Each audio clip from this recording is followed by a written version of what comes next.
Thank you, Lord. Thank you, Jesus. We worship you, we honor you, we glorify your name, O God. Salamat, O Diyos, sa iyong presensya na amin pong nararanasan. Kanina pa lamang pagpasok namin sa lugar na ito, Panginoon, nararanasan na namin ang iyong presensya, Lord. Salamat, O Diyos, sapagkat kayo'y tapat at kami kinakatagpo nyo tuwing kami nagkakaroon ng ganitong pagtitipon. We thank you, Lord God, for your presence is greatly manifested in this place. And Lord, we ask na ngayong oras na ito, ang amin po mga puso't isipan, ang buong katauhan namin, Lord God, sinasubmit namin sa inyo.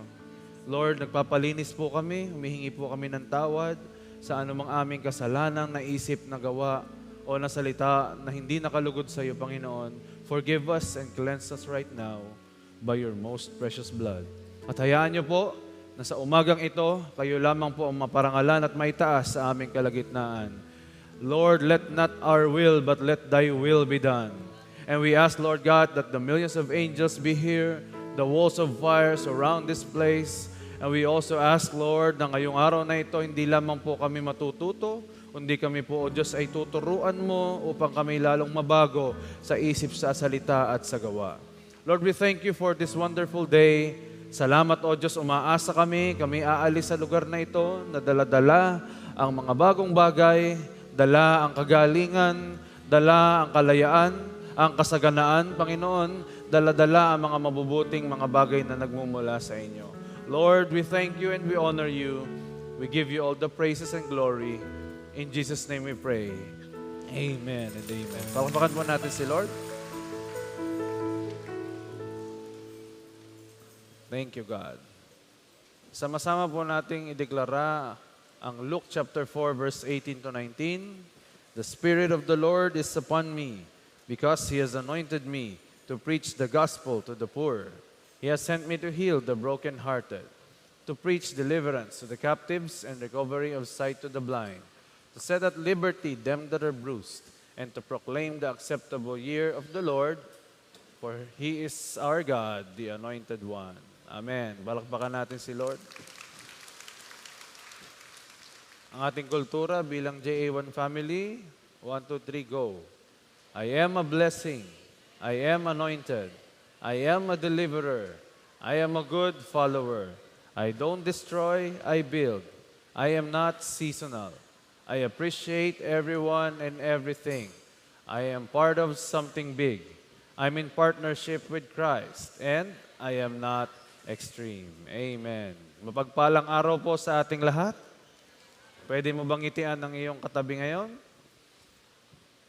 Ngitian mo siya ng isang magandang ngiti at sabihin mo sa kanya, masaya ako at nakita na naman kita. Amen. Ang atin pong minamahal na Bishop Art and Revlin ngayon po ay nasa lugar ng Germany para po i-celebrate ang anniversary ng atin pong church doon and also to conduct conferences on inner healing and deliverance. Kaya patuloy po nating isama sa atin pong mga panalangin, atin pong mga minamahal na mga magulang sa pananampalataya. Amen po ba? Alright. Before I start, I just want to acknowledge the presence of one of our pastors mula sa international. Siya po ay taga Winnipeg, Canada. Palakpakan po natin ng Diyos sa buhay ni Pastor Eric. Nasaan ka, Pastor? Are you here? Kindly stand up. Praise God. Thank you, Lord. Narito ka ba? Okay. Praise God. Alright. Ngayon pong buwan ng November, ay pag-uusapan po natin ang tema about anointing. Kaya ang pamagat po ng ating pag-uusapan today is, I am anointed. Sinong naniniwalang siya ay anointed? Ay, weekly na nga po nating binabanggit that we are anointed. Kaya po kasama sa ating kultura, bilang JA1 family ang maging anointed. Kahit ganyan ang itsura ng katabi mo, anointed pa rin yan. Amen? Kahit minsan nagdududa ka kung anointed nga ba o amointed yan, Pero kahit anong mangyari, anointed yan. Alright. Ano bang ibig sabihin ng anoint? To anoint means to rub or to smear with oil. Pag sinabing anointing, laging kakabit nito yung oil. Kaya po every time na tayo naghahandog ng bahay, ng sasakyan, ng negosyo, ng atin pong mga anak, mga bata, maliliit, even sa wedding, ay we do the anointing of oil. Meaning to say, kukuha tayo ng langis at ipapahid natin sa forehead or sa mga kamay ng mga ina-anoint po natin. Ang ibig sabihin po niyan is, in Hebrew, it's mashak. At ang ibig sabihin ng mashak ay Messiah. At in Greek, ang ibig sabihin ng anoint is kryo, meaning anointed. So, pag pinagsama-sama po natin yung mashak at kryo, yan po ang ibig sabihin ay Jesus Christ. Meaning to say, Jesus, the Anointed One. Kaya talaga pa lang ang atin pong kinabibilangang pamilya na ito ay nasa Biblia. Bakit? We are Jesus, the Anointed One. Amen ba? Sinong masiyatsi kasama sa family ng mga anointed? Kaya ngayong araw na ito, pag-uusapan po natin ang kahalagahan ng merong anointing. When someone is anointed, we use an anointing oil as a symbol of what God does to an anointed person. Noong panahon po ni Moses, meron po silang inilalagay na 4 o 5, 5 sangkap na inihahalo, pinaghahalo upang ito ang gamitin na pang-anoint. At bawat isa po dito ay may sinisimbolo para po sa isang anointed man or woman of God.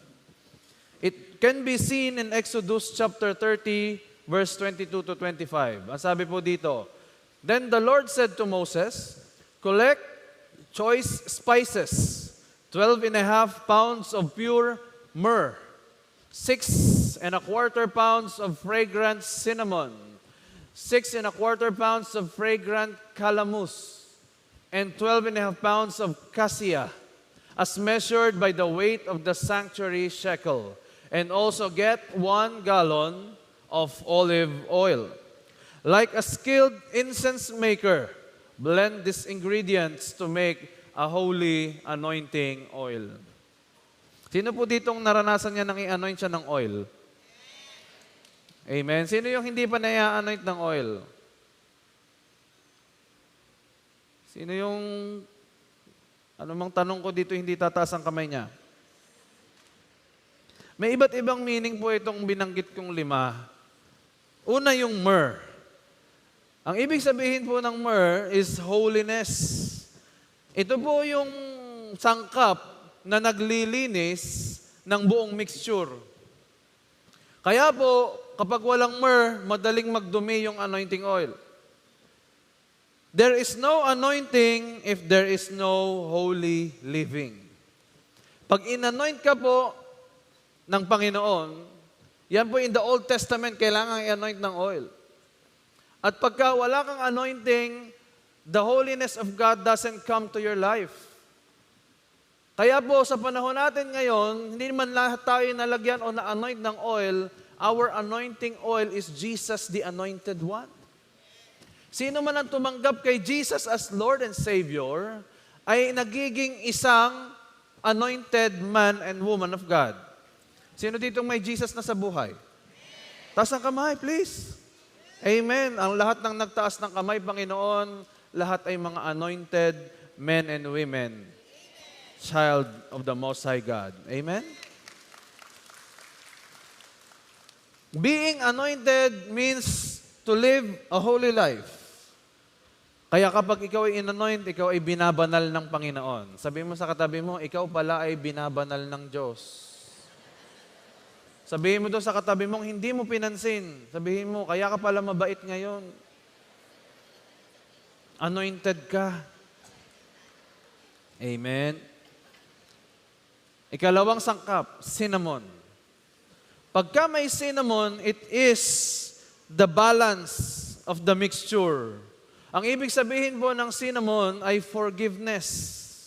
Ito ho yung nagbabalanse doon sa anointing oil.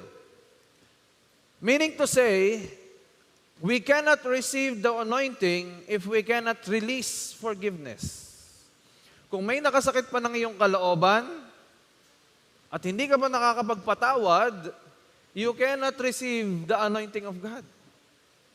Kaya ngayon pa lamang, may inire-remind sa iyo ang Diyos na mahal mo sa buhay, kapitbahay, kaklase, katrabaho, na hindi mo pa nabibigyan ng lubos na kapatawaran, panahon na para patawarin mo. Aba, ay mag-2025 na. Ilang tulog na lamang ay 2025 na. Napakabilis ng panahon. Tama po ba? Hindi natin namalayan, lumipas na ng ganon. Ngayon, November na. Kaya, huwag mo nang aksayahin ng panahon. Magpatawad ka na agad. Right? Ikatlong sangkap. Kalamus. Ito yung nagbibigay ng mabangong samyo doon po sa anointing oil. Ang kalamus, it means worship. Pagsamba. When you are anointed by God, inaasahan ng Diyos na siya iyong sasambahin sa Espiritu at sa katotohanan. Alam niyo po, ramdam na ramdam o amoy na amoy kapag po ang isang tao ay walang anointing. Kaya nga po kailangan ng fragrance. Sabihin nga po natin fragrance. Kaya nga po tayo pag naghahandog sa Diyos, ang lagi nating tawag ay mabangong samyong handog sa Panginoon. Bakit? Dahil gusto ng Diyos yung aroma of worship na binibigay ng kanyang mga anak. Kaya po kapag ang isang tao ay hindi namumuhay sa isang buhay ng pagsamba, amoy na amoy po ito. Masangsang ang amoy ng isang taong hindi namumuhay sa pagsamba sa Diyos. Medyo singhutin mo nga yung katabi mo kung anong nangangamoy dyan. Maaga pa naman, so for sure yan ay naligo. Tama ba? Bagong ligo ay mabango yan. Pero sa spiritual realm, kahit anong gawin mong ligo, kapag hindi ka sumasamba, ikaw ay masangsang ang amoy. Kaya ramdam na ramdam po yan eh. Lalo na sa pag-aawitan, ang isa pong worship leader without anointing is just a singer. Kaya po hindi natin pinipili kung sino yung magagaling kumanta, magagaling bumirit. Sa paglilingkod sa Diyos, hindi kasama sa totoong buhay kung ano ang talento na meron siya. Pangalawa na lang ho yun. Ako po hindi pinanganak na singer, pero I could be a worship leader if I have the anointing of God. Kaya sabi mo sa kaliwat kanan mo, may pag-asa ka pa. The anointing flows on the heart, not on the mouth. Ang raming magagaling kumanta dyan sa labas. Doon sa ABS-CBN at sa GMA7, maraming magagaling kumanta.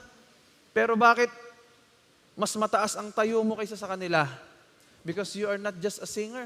You are a worshiper of the Most High. Kaya talo man ni Moira ang boses mo, talo man ni Daryl Ong ang boses mo, pag kumakanta ka at ginagawa mo ito with the purest of worship in your heart, ang Diyos ay lugod na lugod at bumababa ang kanyang presensya. Kaya ngayon naririto ang Panginoong Diyos kasi napupuno ang lugar na ito ng napakaraming sumasamba sa Kanya. Amen? Taas ang kamay ng worshiper ni Lord. Amen. Pwede po akong mag-preach dito, but I could have no anointing. Therefore, a preacher without anointing is just a religious professor. Para lang ako nagko-conduct ng isang pagtuturo sa lugar na ito. If the anointing of God is not with me or anybody who stands here on the front, wala pong anointing para lamang siyang nagtuturo ng isang subject lesson sa eskwelahan. Therefore, a life without worship is not life. It is just mere survival.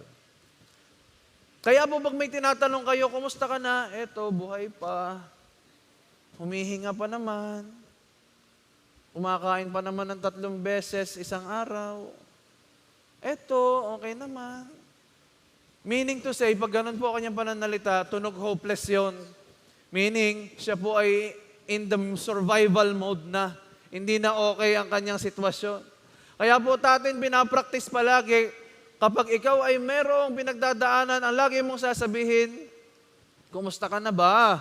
Ano nang nangyari sa iyo ngayon? Eto, mas lalong gumaganda ang aking buhay. Mas lalong gumaganda ang aking asawa. Ang aking asawa ay mas lalong gumagwapo. Yung mga anak ko lalong bumabait. Sa sobrang bait ng gigigil ako. Yung boss ko, naku, lalo akong pinapaboran.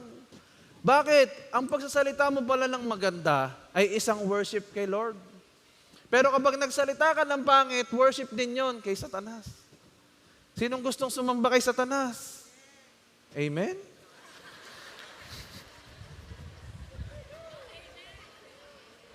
Kay Lord daw yun. Kay Lord. Therefore, a life without anointing is just mere survival. Sabi mo sa kaliwat kanan mo, huwag kang sasamba kay Satanas. Kay Lord lang. Ano yung pang-apat na sangkap? Kasya. Oh. Parang gandang ipangalan sa iyong mga aso, at pusa. It means submission to the process. Sino dito yung mahilig na lamang laging mag-shortcut? Ito po yung kasya, ito po yung nagpe-preserve naman ng mixture ng anointing oil. Sino naniniwala dito? Shortcut leads to short life. Who believes that? Ako lang? Ako lang. Tinatamad ka magluto, kaya puro ka fast food. Puro ka food panda, Grab, at puro processed food. Pag binuksan ng iyong cabinet, tangkas doon ng maraming lata. 555, maling, luncheon meat. Lahat ng klase ng dilata naroon at araw-araw yun ang iyong iniisa-isa. Gusto mo laging instant ang iyong pagkain. Tapos pag nagkaroon ng hypertension, pag nagkaroon ng diabetes, pag nagka-cancer, biglang sasabihin, Lord, bakit mo ginawa sa akin to? Kasi mahilig ka sa short life. Sa shortcut, mahilig ka sa instant. Sabihin mo nga sa sarili mo, ayaw ko ng instant lagi. Bakit? Madadali ang buhay mo. Mahilig po tayong mag-shortcut. Sinabi ng 1 to 10. Pero pilit kang hahanap ng paraan para maging 1 to 5 lang. Gusto mo lagi, pag-iisipan mo kung paano ka maniningit sa pila ng mga nagbabayad sa Meralco. Uunahan mo yung mga matatanda na alam mong medyo mahihinang lumakad, doon ka medyo, sorry po. Gusto mo lagi ng shortcut. Pipilit kang i-skip sa proseso. Tandaan mo, ang nagmamadali, lalong nagtatagal. Ang naghihintay, lalong bumibilis. Dadaanan mo rin naman yan kahit anong mangyari. Kaya ngayon pa lamang mag-submit ka na sa proseso. Kung sa tingin mo'y tumatagal, siguro kasi masyado kang naiinip at nagmamadali. Sinabi nang hindi ka pa pwedeng umalis ng bansa. Kasi yung pupuntahan mong trabaho ay dadalhin ka sa lugar na mapapalayo ka sa Diyos. Sinabi na sa iyo na hindi bagay sa iyo pa sa ngayon ang promotion na yon, kasi alam ng Diyos na pag na-promote ka, mawawalan ka na ng oras, may stress ka masyado, mawawalan ka ng panahon sa iyong pamilya. Kaya sabi ni Lord, sandali lang. Minsan mainipin tayo, pinepersa natin, hinahayaan ng Diyos, sige, sa'yo na, kasi mapilit ka. But in the end, magsisisi rin. Kaya please, sabihin mo sa katabi mo, matuto kang maghintay. Dadaan ka rin dyan kahit anong mangyari, kaya ngayon pa lamang maghintay ka na. At yung pinaka mahalagang sangkap ay ang olive oil, which is symbolized by the presence of God. Ano bang unang ginagawa sa olive oil o sa olive fruit? Iseshake po muna yung puno. Kadalasan po, pag meron pong olive fruit, sineshake po yung puno ng olive para ang mahulog po yung mga hinog. Kasi yung mga hilaw, nakadikit pa po yun sa kanyang sanga. At kapag sinake na ito, saka naman siya dadalhin sa giikan. Ano ibig sabihin ko doon? Minsan sineshake po tayo ng Diyos sa mga inaakala nating source natin. Yung mga taong lagi nating sinasandalan o inaasahan. Yung trabaho na nagbibigay sa iyo ng security, na dapat sana ay sa Lord nang gagaling ang iyong security. Anong gagawin niya? Ihahagis tayo ng Diyos sa laot para matuto tayong lumangoy. Si Jesus po, bago siya mag-start ng kanyang ministry, ay nag-undergo muna siya ng 40 days prayer and fasting. Alam niya na kailangan ito para sa great mission na kanyang pupuntahan, which is to save the lives and to give us eternal life. Inalisan niya ng power ang kanyang flesh, kaya siya nag-fasting so that the presence of God will be fully manifested. During fasting, mga kapatid, namamatay ang ating katawan o ang ating desire for the worldly things at ang lumalakas ay ang ating desire for the spiritual things. Kaya po, dapat nagfa-fasting tayo. Amen? Sino po ditong may nagfa-fasting? Raise your hand. Kaya naman pala ganyan ang katawan mo. Alam niya na kailangan niya ito. Si Jesus nga mismo nag-fasting. Ano ibig po sabihin? Even Jesus himself, sinake po siya before na mag-start ang kanyang ministry. He was shaken so hard during the 40 days and 40 nights of fasting.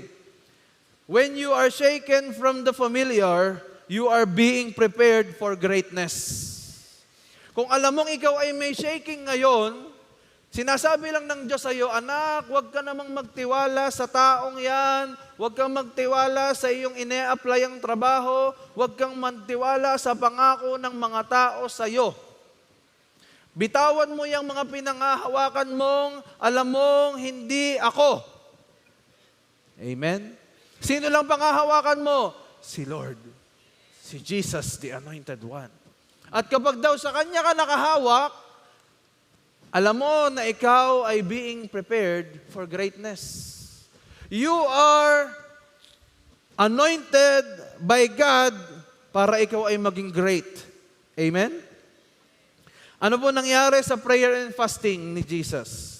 Siya po ba agad ay nagpunta sa wedding in Cana at ginawa niya ba agad na alak o katas ng ubas yung tubig? No. Ano po nangyari sa kanya? Dinala siya ng Spirit of God doon sa wilderness para ano? Para i-tempt ni Satanas. Hindi agad siya nagpunta sa ministry. Dumaan muna siya sa personal battles niya. Kaya alam mo, kung gusto mo maglingkod sa Diyos, huwag mo sasabihin na kailangan mawala muna ang personal battles mo. Na kailangan mo na maalis ang mga struggle mo sa buhay bago mo masabing, Lord, gamitin mo ako. No. Kapag inanoint ka ng Diyos, pinahirang ka niya ng kanyang langis, araw-araw kanyang binabanal at pinagaganda ang buhay, pinaayos ang sitwasyon. Kaya kung ngayon, you are 40% holy, tomorrow, you should be 45% holier than yesterday. Meaning, mayroon pong magandang pagbabago ang Diyos sa isang taong kanyang sinake. Dadalhin po siya sa sitwasyon na yung kanya pong katas ay kailangang lumabas. Dinala siya ng Spirit upang attempt para malaban kung ano bang lalabas kay Jesus. Langis ba ito o putik? Kaya ka may squeezing kasi inaalam ng Diyos kung anong lalabas sa'yo. Ang lalabas ba sa'yo pagpupuri o pagrereklamo? Inaabangan ng Diyos. Kaya ka may squeezing ngayon kasi baka hindi ba lumalabas ang langis na dapat lumabas sa'yo. Kaya maaaring ngayon nasa squeezing ka, china-challenge ang faith mo, matindi ang pressure mo na ikaw ay mag-compromise. Pero gusto kong malaman mo, kapag spirit-filled ka, the more na ikay nape-pressure, ini-squeeze at kinakrush, lalabas sa iyo ay langis, which is the presence of God. Ang karakter ng Diyos, ang bunga ng kanyang presensya, ang lalabas sa buhay mo.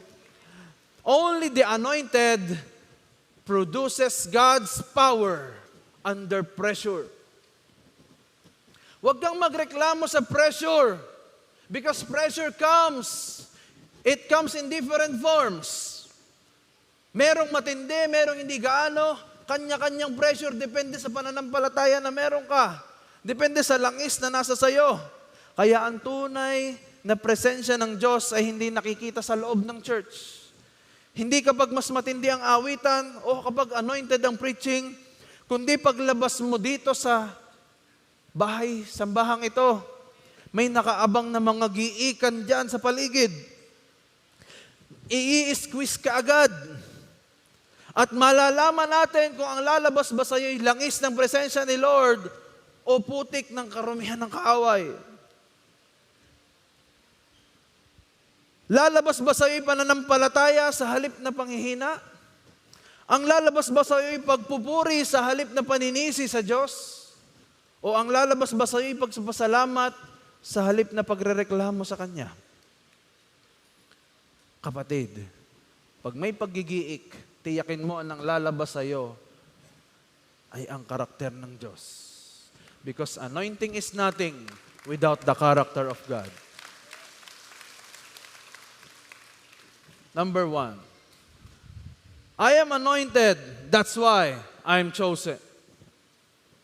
Pinili ka, kaya anointed ka. David was chosen to be the next king, not because God saw his potential. Ganito tayo, di ba, mga tao, pag pumipili ng mga leaders or titingnan natin yung potential. Okay to. Pwede siyang gamitin ng Diyos, magaling siyang kumanta, may tono. So siya ay pwedeng gamitin ng Diyos sa pag-awit. David was chosen to be the next king not because of his potential. Kasi marunong siyang pumatay ng leon at oso.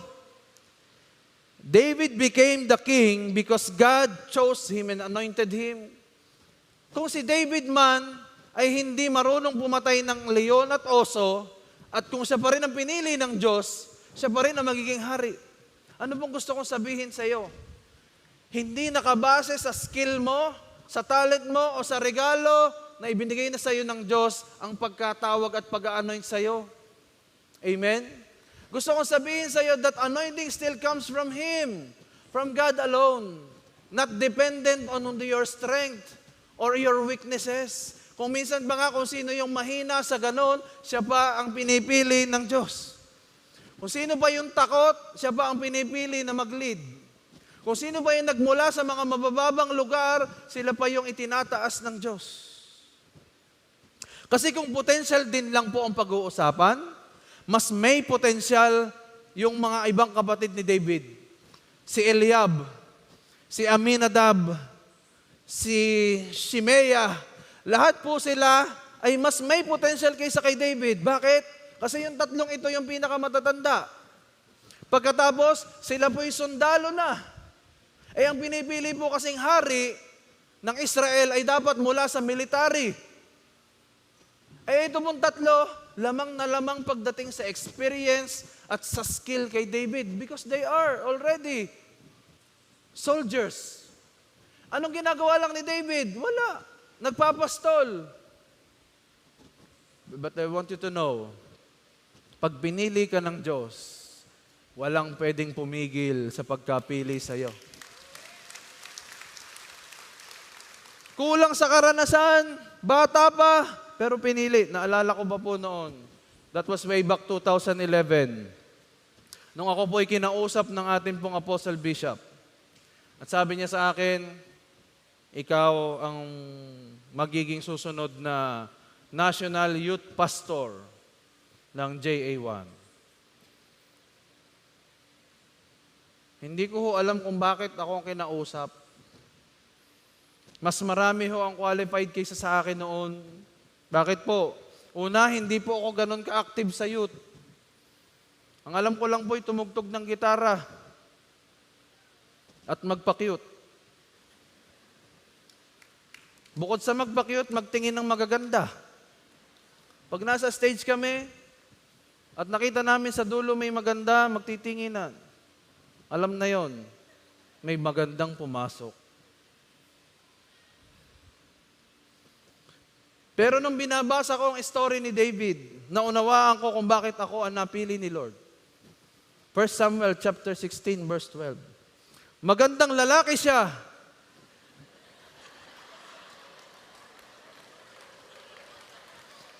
Mamula-mula ang mukha. At maganda ang mga mata. Pagkatapos sinabi ng Panginoon, pahiran mo siya ng langis dahil siya ang pinili ko. Naunawaan ko na. Naunawaan nyo din ba? Joke lang ho yan ha, hindi ho yan. Sinabi ho ng Biblia, hindi pumipili si Lord base sa itsura.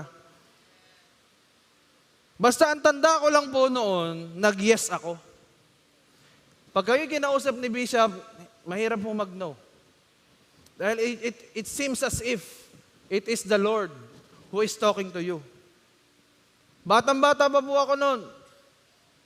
Ang alam ko lang, nag-yes ako, pero hindi ko alam kung anong gagawin ko.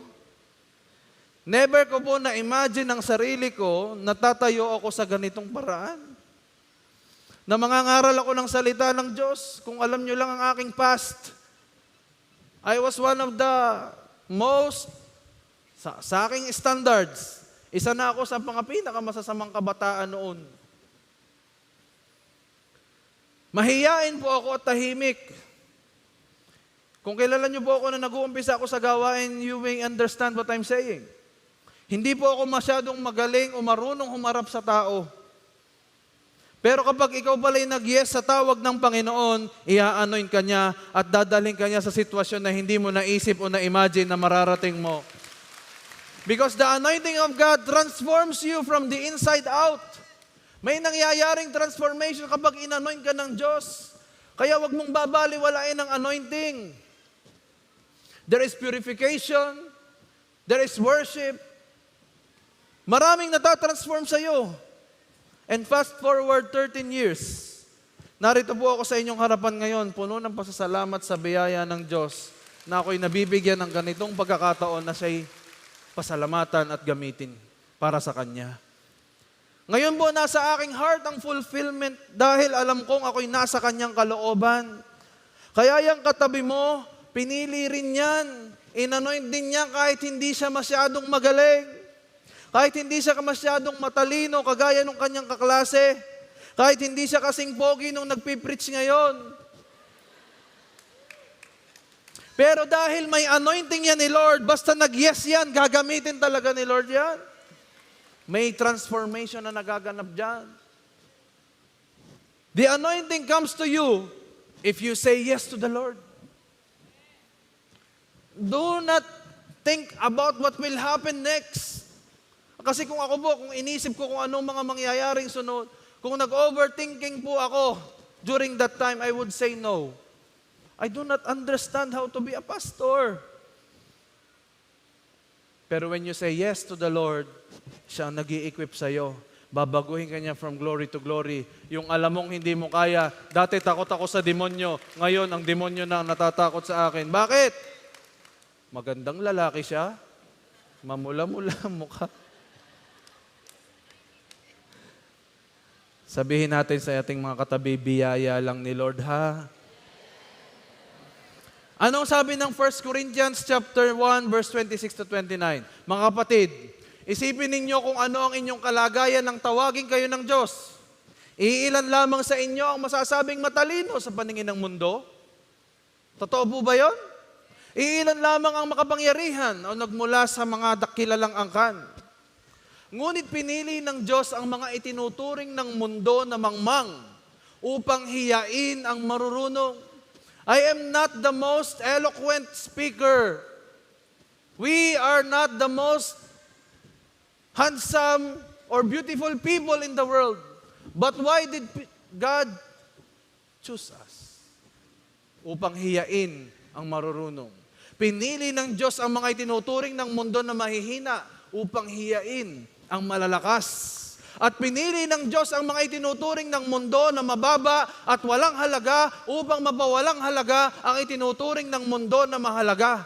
Meaning to say, huwag kang papayag na mapipigilan ka dahil sinasabi ng mundo, mahina ka, mababa ka, wala kang halaga, kasi ikaw pala ang perfect na gagamitin ng Diyos upang yung mga tao o mga kakakilala mo, kaklase mo, kaibigan mo na nagmamalaki sa iyong harapan, pag sa Diyos sila humarap, walang makakapagmalaki. Kaya please, tinawag ka talaga ni Lord.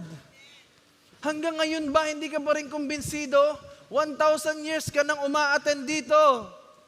Hindi ka ba rin ba kumbinsido na ikay pinili ng Diyos? Pues sinasabi ko sa iyo ngayong kapatid, you are chosen and you are anointed by God. Not because you are bright, not because you are handsome, not because you are beautiful, not because you are rich or famous. You are chosen by God because He wants to show the whole world na siya ang nagbabago ng tao, siya, pag pumili, kayang i-conquer ang buong mundo. Kaya ikaw at sabi mo sa kaliwat kanan mo, kaya mong i-conquer ang mundo. Remember this, that when God has chosen you, it doesn't matter who else has neglected you. God's anointing outweighs all rejections. You have been rejected for many times. Sa work, nakailang apply ka na ng scholarship, hindi ka matanggap. Nakailang ligaw ka na, hindi ka naman sagutin. But I want you to know this. Pag ikay pinili ng Diyos, hindi na mahalaga kung sino mga hindi pumapansin sa'yo. Why? Because the anointing of God that is in you outweighs all rejections that happen in you. Huwag mo sasabihin ngayon na hindi mo kaya ka hindi magpapagamit sa Diyos. Kasi yung pagiging hindi mo kaya, yan ang perfect situation para gamitin ka ng Diyos. Why? Para ma-activate ang kanyang anointing. Sabihin nga po natin muli, I am God's anointed. Ngayon, palakpakan nga po natin si Lord. I am anointed. Number 2, that's why there is opposition. Kapag inanoint ka ng Diyos, automatic palang kasunod ay opposition. Sadyang lahat ng inanoint ni Lord ay laging haharap sa napakaraming opposisyon. Maraming kumukontra sa iyo. Kapag nag-share ka ng Word of God, puro kontra. Puro panlilibak, pangungutya ang tinatanggap mo. Why? Because that is normal sa inanoint ni Lord. Kaya totoo pala yung anointing. Sabihin natin anointing. Sabihin mo sa katabi mo, may amoy ka pala. Pag inanoint ka ni Lord, may amoy ka talaga. Kaya nga po yung ibinabahid na langis ay mabango. At hindi lang po ito amoy ni Lord, amoy din po ito ng demonyo. At ang kaaway, gagawa siya ng paraan para bumaho. Yung mabangong samyo mo, mawala yung anointing na yan. Kaya pala sabi sa Psalms 23 verse 5, you prepare a table before me in the presence of my enemies. You have anointed and refreshed my head with oil. Sabihin nga po natin, anointed, refreshed, oil. Ginagamit pala ito sa mga sheep. Because this is the verse about the Lord is my shepherd. Meaning, ang konteksto po nito ay isang shepherd na kinakausap ang kanyang sheep. At sabi ng shepherd sa kanyang sheep, ina-anoint kita ngayon ng oil sa iyong ulunan. Alam niyo po ba, na ang sheep pala ay kailangang i-anoint ng langis. Yung totoong sheep. Bakit? Kasi po ang sheep, may tendency sila na iuntog ang kanilang ulo. Bakit iniuuntog, pastor, ang ulo? Sa sobrang sakit ng kanyang ulo, iniuuntog niya hanggang sa siya po'y mamatay. Bakit ganon? Kasi walang langis. Ano ibig sabihin? May mga worms at mga insect na nakakapasok sa kanya, dumadaan sa kanyang ilong. At ito'y sa sobrang liit, hindi niya napapansin, nakakapasok po ito sa kanyang utak. Kaya kapag ang insect o worm nakapasok sa utak ng sheep, sasakit ang ulo nito, manganganak yung mga naroroon hanggang sa wala siyang gagawin kundi iuntog ang kanyang ulo. Tiyan mo nga yung katabi mo kung may mga bukol yan. Kaya para hindi mangyari yung pag-uuntog ng ulo, binubuhusan ng langis ng shepherd ang kanyang sheep. Aagos yung langis na yon, hindi lang po ito basta ipapahid. Ibinubuhos po ito. Kaya nga po doon, may sinabing the cup overflows. May pag-overflow ng langis sa kanyang ulo. At ito'y dadaloy sa kanyang ilong. Ano po mangyayari pag ganon? Madudulas na ang mga insekto. Mawawalan na sila ng hawak sa sheep. Kaya kailangan araw-araw binubuhusan ng langis ang sheep. Kaya araw-araw pala tayo dapat humihingi ng anointing kay Lord. Para ano? Para mawala ang kapit ng kaaway sa buhay mo. Kung lalabas ka ng bahay mo, sasabihin mo lang, Lord, protect me today in Jesus' name, amen. No. You ask, Lord, anoint me today. Refresh my head with oil. So that the insects and the worms that the enemy is bringing into my life will not go inside my head. And I will be protected because of your anointing oil. Kahit tayo po ang kinakausap ng Diyos dito, we are the sheep of God's pasture. Kapag walang anointing ang isang anak ng Diyos, madali nitong ine-entertain ang deception ng kaaway. At kapag nakapasok na ang deception, magmamanifest na ito ng maling desisyon, kaya namamatay ang kanyang pananampalataya at relasyon sa Diyos. Bakit? Puno na ng worms and insects of deception ang utak ng tao. Kaya gusto ng kaaway ngayon, ilagay sa iyo, ikaw ay depressed ha? Ikaw ay may anxiety ha? Hindi mo kayang mag-exist nang wala ang nanay mo ha? Hindi ka dapat. Tingnan mo, 30 years old ka na, wala ka bang asawa? 40 years old ka na, 20 years na kayong kasal, wala pa kayong anak. Yan po ay mga worms and deceptions of the enemy na pinapasok sa utak ng Kristiyano. At kapag ang Kristiyano hindi aware sa anointing power of the oil of God,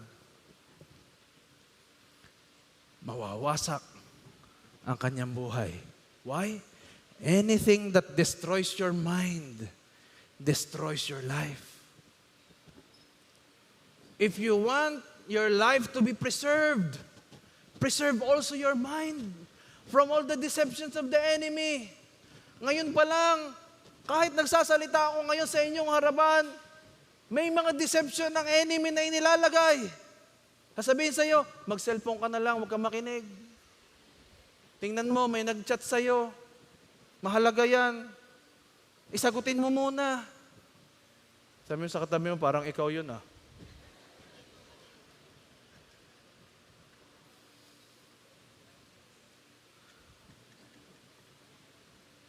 Kapatid, pag kulang sa anointing, madaling ma-deceive. Magtitiwala ka pa ba? Hindi naman gumagaling. Magtitiwala ka ba ba? Tagal mo lang nananalangin, hindi pa dumarating. Protect your mind from all this through the anointing oil of God. Kayang bantayan ng shepherd ang leon at oso. At yung sheep, kaya nitong iwasan ang leon at oso, takbuhan. Ikaw kapatid, kaya mong layuan at iwasan ang obvious na masama. Kaya hindi ka ididisib ng kaaway sa obvious na masama. Ang ipakikita niya sa iyo ay magagandang bagay. Magandang trabaho. Pero sa likod nito, may kakaibat pala itong worms and insects. Ang gandang plano, pero sa likod nito, may mga pwede palang deception sa iyong isipan. Maging mapagbantay. Yung mga insekto sa sobrang liit, yun ba'y mababantayan pa ng shepherd? May isa-isa niya ba yung kanyang sheep para tingnan ang kanilang mga ilong? Kung may nakapasok sa loob, lalagyan ba yon ng sisilipan sa loob kung may nakapasok? Hindi po ganon. Para maiwasan yon, kailangan araw-araw alaga sa buhos ng anointing oil.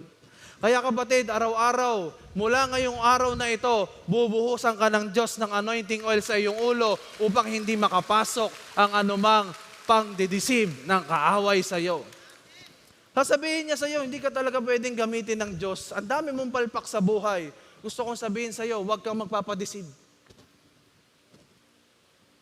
Hindi ka naman marunong magsalita, tapos sasabihin nung mga tao sa iyo, magiging pastor ka, huwag kang magpapadeceive. Ni wala ka nga tinapos na anumang degree. Tapos sasabihin nila, ikaw yayaman at aangat ang buhay mo. That is a deception of the enemy. Sasabihin ko sa inyo yung binasa natin kanina, gagamitin ng Diyos ang mahina, ang walang kakayahan, ang galing sa mababang estado ng buhay upang ipahiya ang mga nasa taas.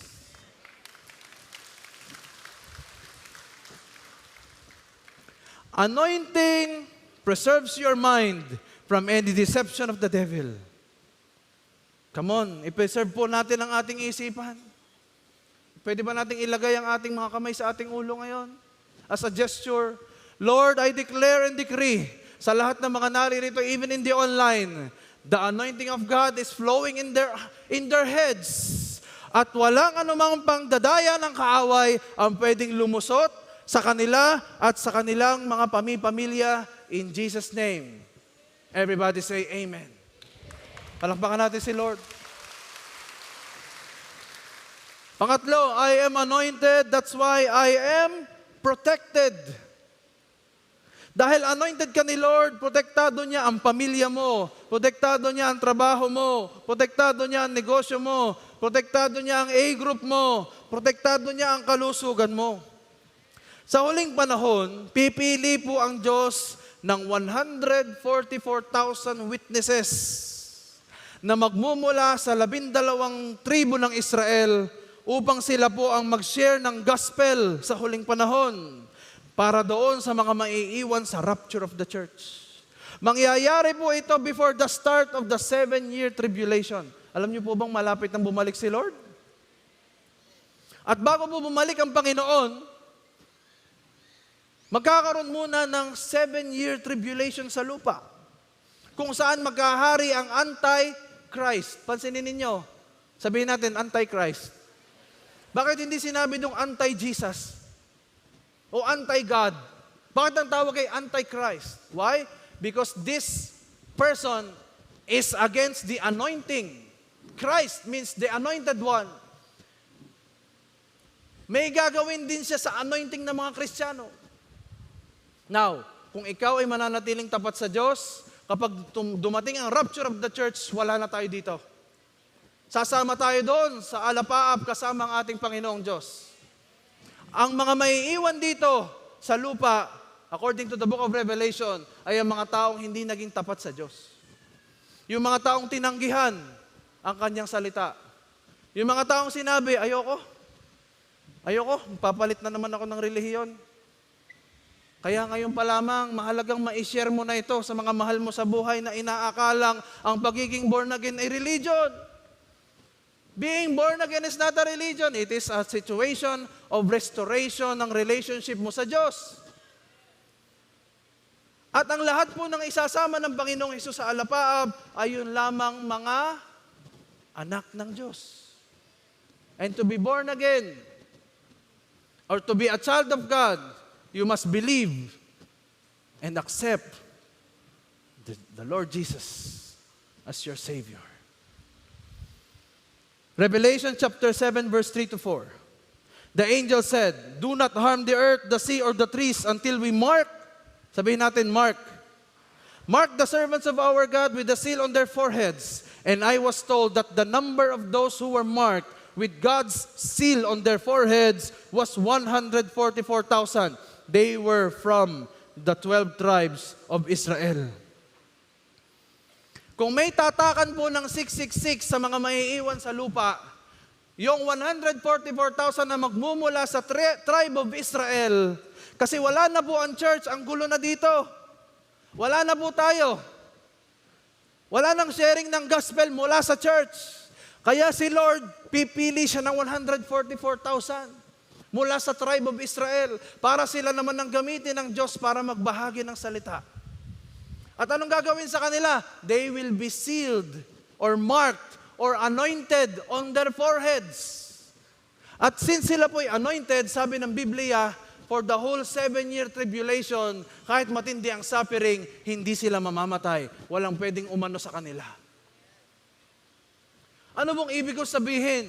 Kung sa huling panahon nga, na tayo'y wala na dito, kaya pa rin magprotekta ng anointing ng Diyos, ngayon pa kaya?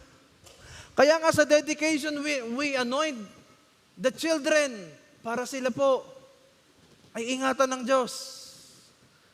We anoint the child so that every part of the house and also every part of the house and the vehicle, ina-anoint natin ng langis para ano? Proteksyonan. Para walang aksidente, walang kabahamakan, walang sakit karamdaman na dumaloy doon sa sino man na in-anoint natin. Amen?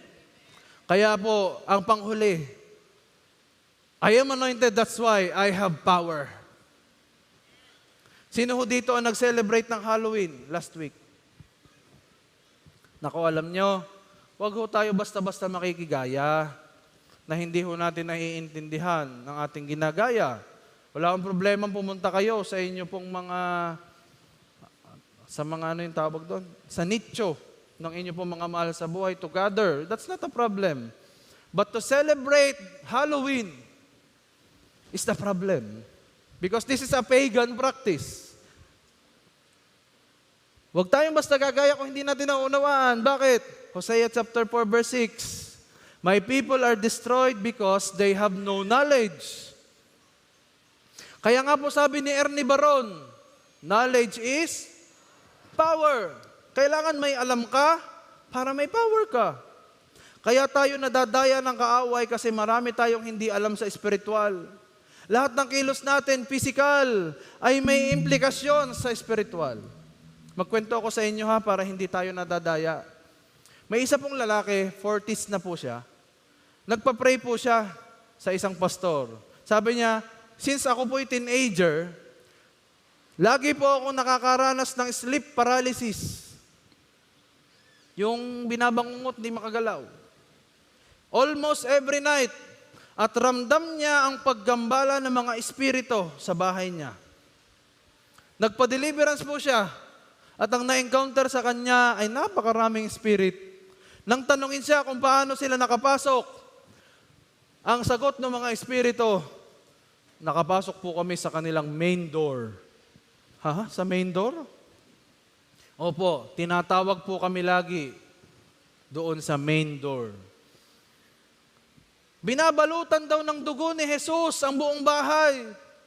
Pero paano kayo nakapasok doon sa main door? May butas po doon sa pintuan, doon sila lumulusot. Paano kayo tinatawag? Sige nga, explain mo. Covered ito ng blood ni Jesus, paano kayo nakakabasok? Meron po kasi silang chimes sa pintuan. Yung pag binubuksan mo, ching, ching, ching, ching, ching, ching. Sabi mo sa katabi mo, ala ka. Sa tuwing tutunog po yun, senyales po yun na kami papasok sa bahay. Kaya po kami malayang nakakapasok. Sabi ko nga, it's up to you if you will believe. People perish because they have no knowledge. Yung pala po ay isang Chinese practice ng mga Taoist. Pantawag po yun ng espiritu. Kaya tuwing kumakalansing yon, sing, sing, sing, sing, sing, pumapasok ang mga espiritu doon sa kanilang Taoist temple. Dahil inanoint niya ng oil ang kanyang room, hindi na kami makapasok doon. See? Because of God's anointing power, hindi makapasok ang spirit sa kanyang room. Pero malaya po kaming nakakapasok sa sala, sa kusina, sa CR. Kaya po after ng deliverance, agad-agad pong umuwi at inalis yung chime sa pintuan.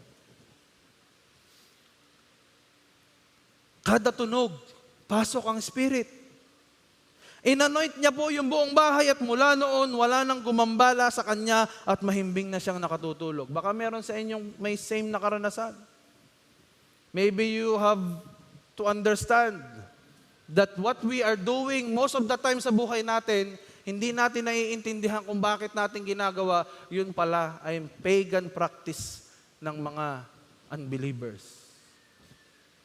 Mula noon, wala nang gumambala sa kanya. Sabi po ng Santiago chapter 5 verse 13 to 15, mayroon bang dumaranas ng paghihirap sa inyo? Dapat siyang manalangin sa Diyos. Mayroon bang masaya sa inyo? Dapat siyang umawit ng mga papuri.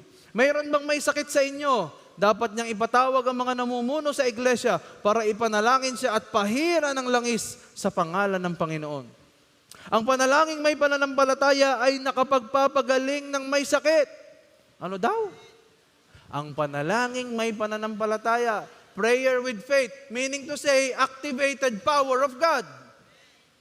Ibabangon siya ng Panginoon at patatawarin kung nagkasala siya. The power of God not only heals you, but it also delivers you from all the works and plans of the devil.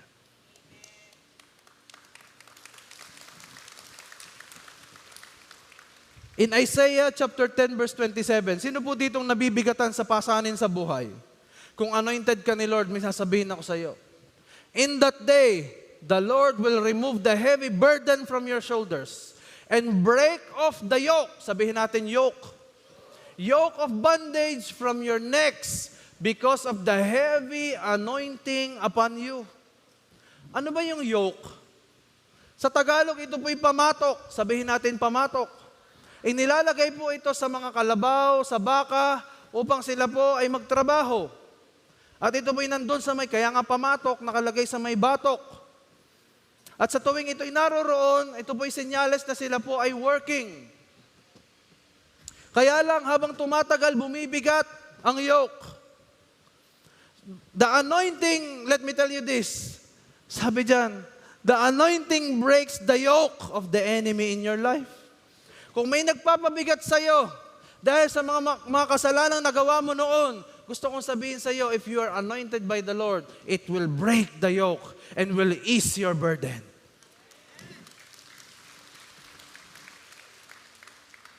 At ang papapunta sa iyo, the yoke of Jesus.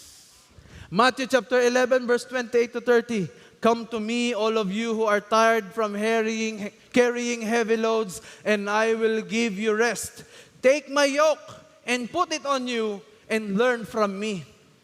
Because I am gentle and humble in spirit, and you will find rest. For the yoke I will give you is easy, and the load I will put on you is light. Mawala man, naputol ang yoke of the enemy sa buhay mo, because this yoke is curse, this yoke is sin, this yoke is disobedience. Pero ang ipapalit sa iyo is the yoke of Jesus. Ano yung yoke na inilalagay sa atin ni Lord? This is a yoke na nagsasabing, kasama mo ako. I want to have an example here Nang sinasabi nating, take my yoke and put it on you and learn from me.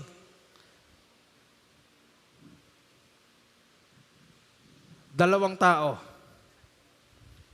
Parehas may yoke. Ang isa ay si Jesus, ang isa ay isang taong kagaya mo. Ang yoke na dala ni Jesus ay yun din ang yoke na dala mo. At yung yoke na yun ay mahaba. Dala mo at dala ni Jesus, pero iisa ang yoke. Kaya nga sabi ni Jesus, take my yoke and put it on you. Habang daladala mo ang yoke, si Jesus nandoon din, daladala niya. At sabi ni Jesus, kung paano ko ito dinadala, tingnan mo mabuti kasi ganun mo rin yan dadalhin. At ang sabi ni Jesus, dahil ako na ang nagdadala, parang ikaw ay wala nang dala sapagkat ikaw ay kasama ko at katabi ko. Kaya kahit may burden ka man sa buhay mo, hayaan mong ang Diyos ang mag-yoke niyan, nakapamatok yan sa Kanya. Huwag mong iisipin nag-iisa ka. Si Lord ay nandyan, nakapamatok sa Kanyang batok, ang dalahin mo. Kaya nga sabi niya, habang dinadala ko ito, panuurin mo, ilagay mo rin sa'yo, learn from me. Kaya nga sabi doon, learn from me. Tingnan mo kung paano ko dalhin. Bakit? Kasi ang yoke na ibibigay ko sa iyo hindi mabigat. Ang yoke na ibibigay ko sa iyo ay magaan. At ito po yoke na daladala ko na rin. Meaning to say, may power si Jesus sa iyong buhay. Ano man ang kahirapan, ano man sakit karamdaman, ano man kasalanan, ano man gawa ng kaaway na pwedeng magpabigat sa buhay mo, daladala na ni Jesus yan. At sabi niya, habang daladala ko yan, mag-aral ka, panuorin mo kung paano ko dalhin, panuorin mo kung paano kita iligtas. So mayroon ka ba ring yoke pero hindi na yoke ng kaaway. Ang yoke na meron ka, alalay ka na ni Jesus. Inaalalayan ka na, inaaruga ka na. Hindi siya papayag na ikay madadapa tapos hindi ka niya ibabangon. Dala-dala niya ang yoke na dapat sanay sa'yo. Kaya please lang, kung nabibigatan ka pa sa buhay mo, kailangang wasakin ng anointing. Ang yoke ng kaaway sa buhay mo upang ang mapapunta sa iyo ay ang the yoke of Jesus, which is gentle, which is light, and easy for you. Hindi niya sinabing, aalisin ko na ang yoke mo. Mawawalan ka na ng problema o burden sa mundong ito. No, sabi niya, may yoke ka pa rin, pero kapartner mo ako, kasama mo ako, danadala natin niyang parehas, umiiyak ka ngayon, ako'y umiiyak din para sa'yo. Masaya ka ngayon, ako'y masaya din para sa'yo. Nagdadalamhati kayon, ako'y nagdadalamhati din kasama mo. Because the yoke that I give you is light. Palakpakan natin si Lord. Let us all stand.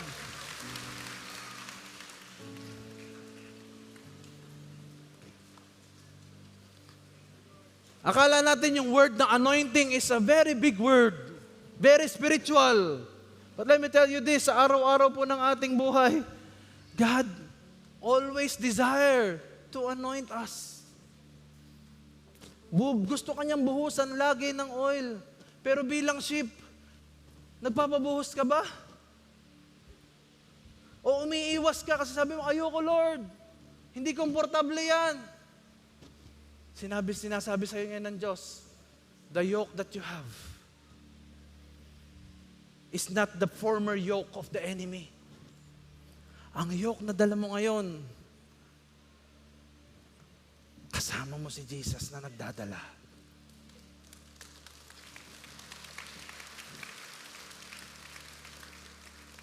Kaya ngayon palang magtiwala ka na. Ngayon palang umanda ka, iaanan ka ni Lord.